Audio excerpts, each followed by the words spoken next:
I've been lost in thought about feet lately, which call me a weirdo for it, but I'm just such a nerd about all the little micro adjustments that you can make in your lifting and in your daily movement that can affect just your entire body.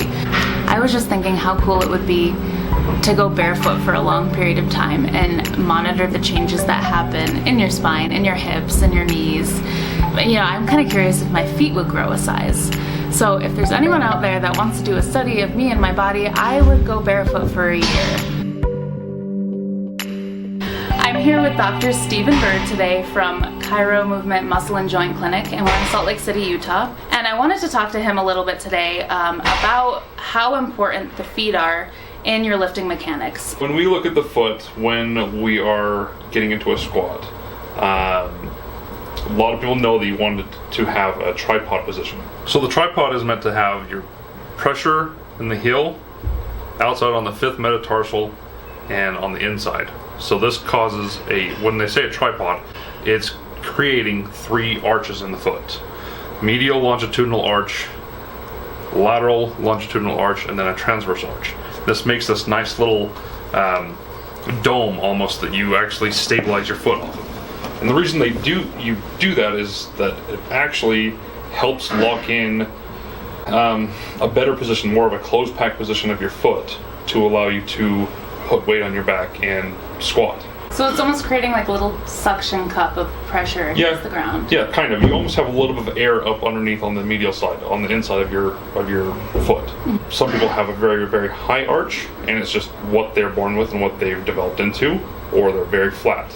In the very flat foot position, you can have a couple of different things going on where they just don't have the musculature or structure that can keep an arch up. Well, it opens up such a can of worms because I feel like you start to talk about feet, but then you have to look at ankles. Feet are wonderful, but they're a small piece of the puzzle. Yeah. Right. That's what I feel like I do as a coach. I like go down the kinetic chain and then back up and back down and back up and like keep reevaluating. So when we talk about the kinetic chain, that sort of refers to how if you have one movement going on in one part of the body, it can affect up the entire rest of the body. So for example, if we're talking about the foot, something that you're doing in your foot can affect your ankle, your knee, your hip, even your lower back.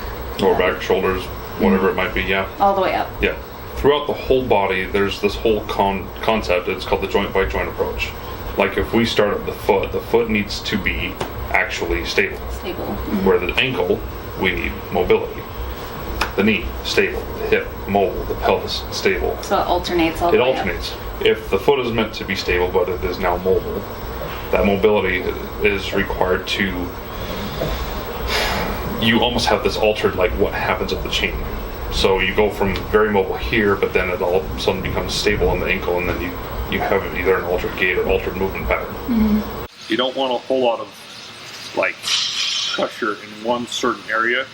You do want your arch, and a lot of people will give that cue of like screwing your feet into the ground. Well, that's all good and fine until someone goes into this position here where they actually get onto the outside of your feet. So pressure here, here, and here. The tripod. So you see that there's not a lot of splaying out, there's not a lot of twisting. But what I don't want to see is where the foot collapses in and your knees collapse in. Even if you have to start with your toes pointed like in an external rotation, it's better than here or here. It actually is a better position for your pelvis and your glute musculature to actually be used in a proper manner. To assess a foot, you're looking at how it is in space with no gravity. When a person stands up, looking at the posture of the foot, what happens when they put a load on their back or just their own body weight over the foot, what the foot does then. You look at the foot as when a person is walking, and you're seeing if there is an odd sway to the foot or an inward turn or external rotation.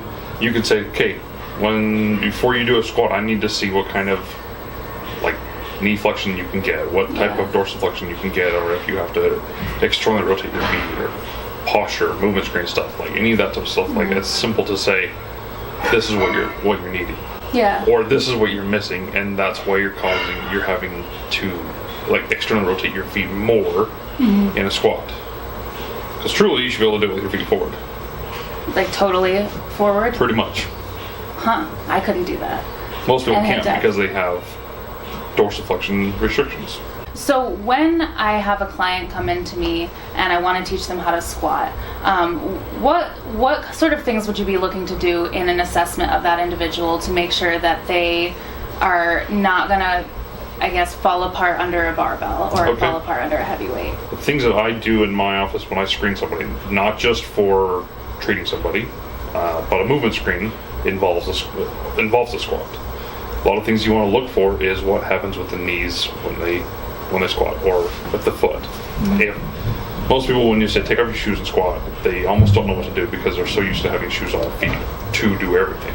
Well, even squat shoes and like weightlifting shoes are designed to be super stable, almost so like your foot doesn't matter. Right. It's just what the shoe is doing. Right, and that's okay. I mean, if you're a high-level athlete and you train in a sport that requires shoes, you might as well train that way. That's there are pros and cons to it by all means. The squat shouldn't start with the barbell up on the back. A squat needs to start, as you said earlier, in an air squat. It's a wonderful way to do it. There are progressions and regressions to every sort of activity or exercise. Especially for the squat, it's pretty simple. You start with the weight down low, like a landmine squat. It still gets their knees to move, the ankles to move, and the hips to move, but it's very spine saving when they do that. Okay, so basically the higher up the weight is in relation to like their center of mass, the more like actual complexity it gets, the higher complexity it gets. Because it's not as difficult to move a weight that's down low compared to having to worry about how your shoulders interact with the position you're in. An assessment should, in my mind, include how well they can stabilize their spine, especially for a squat. Because if they can't stabilize their spine when they squat, especially with weight overhead, that is asking for an injury. It may not happen day one, but it can happen. So right now we're going to do a 6-inch step down. So a 6-inch step down is done by, she's going to keep one foot planted. We'll start with this foot. So that's going to stay planted. She's going to drop down, keep this on the box as much as possible without the heel coming up. And look for the touch. So we look at the quality of movement or the quantity of movement, meaning if she can get there without a whole lot of knee collapse in. So this whole time you're looking at what's going on with the feet, with the toes here. Is there an arch still on the inside? And does the heel raise up off the back? And the whole time you're not just looking at just the foot, what's going on. You want to see the knee, how the knee moves, if it moves in, if it moves out, and then pelvic stability as well. Going to have your toes roughly 4 to 5 inches away. And what we're looking for here is when you lean forward, you're trying to get your knee to touch the box at this point in time. And again, we're looking at ankle dorsiflexion, quality of movement, what's going on with the foot, if toes have to flare, if the ankle has to come off, if she has to cheat it, that type of stuff. You're also looking, if I'm looking straight at her, you're looking to see if the knee has to cave in or cave out, meaning does she have to externally or internally rotate her hip or body to get to the depth without rotating your hip to get there. Lean straight forward. A few interesting findings would always be if the toes flare and like extend up. That's kind of backwards what you would think of, but it can happen. I can't even do that. Yep. A lot of assessment is required to give good care, and more assessment allows you to be more pinpoint with your care. So whether that be if it's joint and an adjustment helps it, or manipulation or mobilization really helps it, that would be your answer. If it's a soft tissue thing, not always is a corrective exercise going to be the easy, simple fix. That's usually what we use afterwards for rehab. So the reinforcement part of it is using correctives when necessary.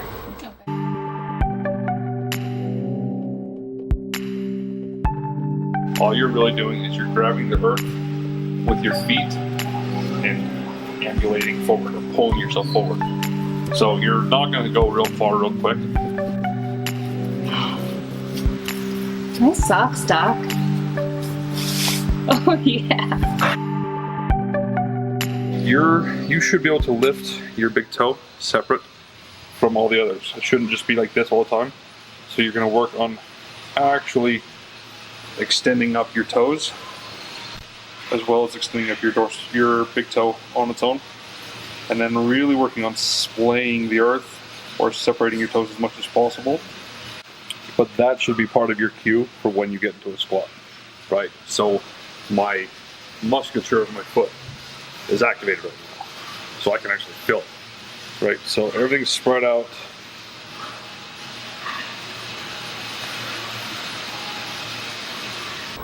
There's kind of like this pattern where a lot of people get tight generally. I think it's just partially because of what we do day to day.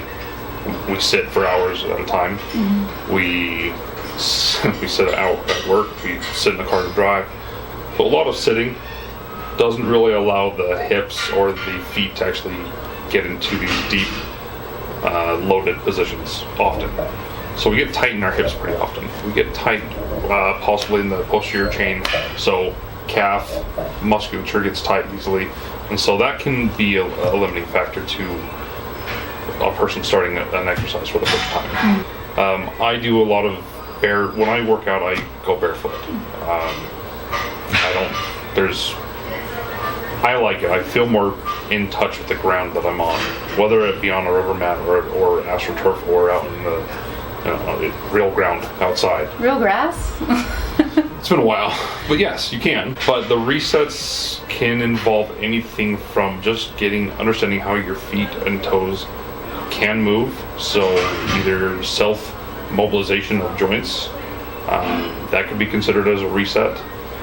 There are exercises that are great to help build the intrinsic muscles of the foot, and the intrinsic muscles of the foot are the ones that don't cross the ankle joint. So they all either stem from the heel, the calcaneus, and go forward, and a lot of them are just the little tiny muscles that help with the separating of the feet or grasping, curling, internal and external rotation, like that type of stuff. Those are the muscles that really help with that. Huge shout out and thank you to Dr. Berg today for talking to us about feet. If you guys have questions or videos that you'd like to see us make, just go ahead and leave it in the comments, and make sure you subscribe as well. Cool. Thanks guys.